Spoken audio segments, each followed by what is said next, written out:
Donc le véritable enjeu de la gestion des inondations réside effectivement dans la capacité, je pense, à pouvoir concilier la gestion des milieux aquatiques, du risque inondation et le développement socio-économique des territoires. Concilier comment?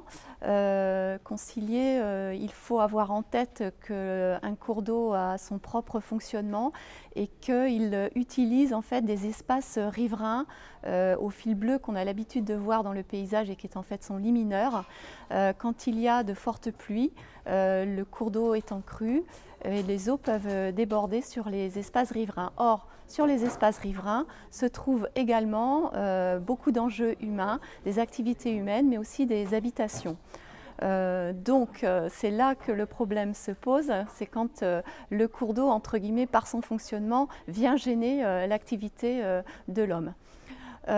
Donc nous, la démarche que propose l'agence aux élus par rapport à cette conciliation d'enjeux et du fonctionnement de cours d'eau, c'est de regarder comment fonctionne le cours d'eau de leur territoire, de repérer justement ces espaces qui peuvent être utilisés par le cours d'eau et qui sont, rappelons-le, utilisés pas forcément chaque année et tout le temps de la même façon. Donc de bien les repérer, de repérer aussi les enjeux humains qui sont sur ces secteurs et ensuite de hiérarchiser ces enjeux et de réserver, entre guillemets, des espaces où on va tolérer, voire encourager le fonctionnement du cours d'eau et à d'autres espaces on protégera en fait les enjeux humains du fonctionnement du cours d'eau.